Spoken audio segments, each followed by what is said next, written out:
আমার প্রভুপাদ রাধারমণের কৃপাপাত্র, অতি সুন্দর কীর্তন দিয়েছেন, হৃদয় ভরে গিয়েছে। এমন একটা অঞ্চলে তিনি কীর্তন দিয়েছিলেন, এই অঞ্চলে আর কোনোদিন কীর্তন হয়নি, উনি প্রথম কীর্তন দিয়েছেন। এলাকাবাসী এখন উনাকে বলছে, ওই সুসেন বুদ্ধকে আবার আনো, আমরা ভিক্ষা করে কীর্তন দেব। এমন একটা ভক্তিমতী মায়েদের মধ্যে এমন একটা প্রেমের সঞ্চার হয়ে গিয়েছে। এখানে আমার কাকু রতন গোস্বামী তিনিও কীর্তন করেছেন। হ্যাঁ, তাহলে আমি চাই আমাদের এই যে সনাতন ধর্মের যারা আছি, আমরা সবাই যেন হিংসা নিন্দা ছেড়ে দিয়ে একসাথে বন্ধন হয়ে হিংসা নিন্দা কৈতুক ছাড়ি আর বদন করে সবাই বলি একবার হরি হরি হরি হরি।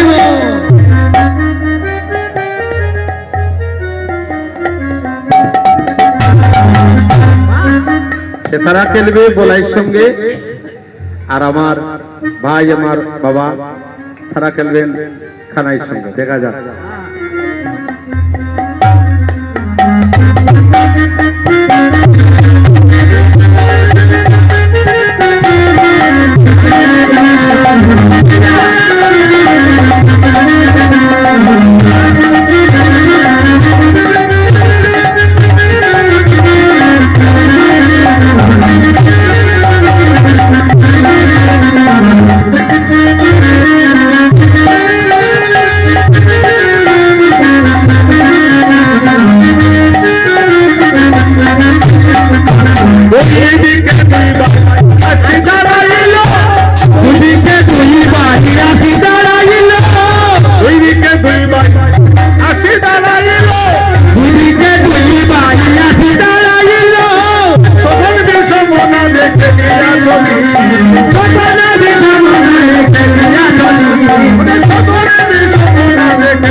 ছোট ভাই দেখছেন, আমরা একটি নেই একসঙ্গে বাংলাদেশ থেকে আসি।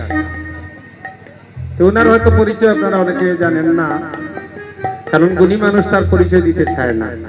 দেখছেন খুব ছোট মোটো মাহাই, কিন্তু 7টা স্টেট ভারতবর্ষে, 7টা স্টেটের মধ্যে অখণ্ড হিন্দু রাষ্ট্রীয় সেনার সভাপতি তিনি অবিনাশ কৃষ্ণ দাস মহাশয়।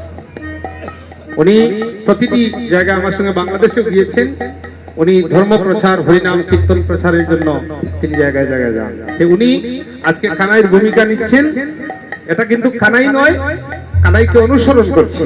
আপনারা হয়তো মনে করতে পারেন উনি কি কানাই, না, উনি কানাই আর আমি বলাই নয়, কানাই বলাই তারা আছে, আমরা তাকে অনুসরণ করছি। আপনারা ক্ষমা করবেন।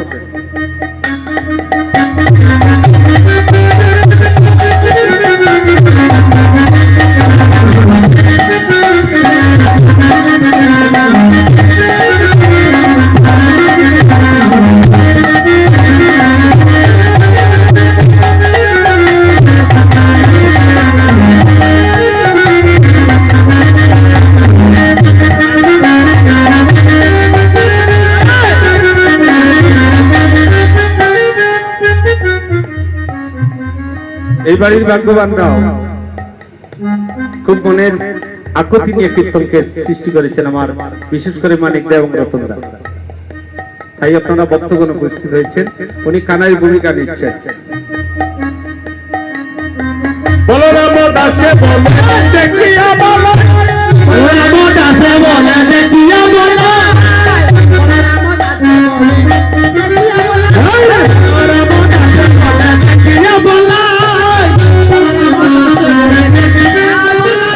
আপনারা জানবা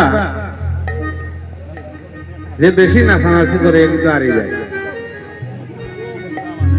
দেখবা যে গ্রাম যে বেটায় মারবো এ কিন্তু কিন্তু মারতো না, আটটায় মারবো বাড়ি। তার যে বেশি বেশি মারবো আসলে কিচ্ছু নাই, ও বুকুম বুকুম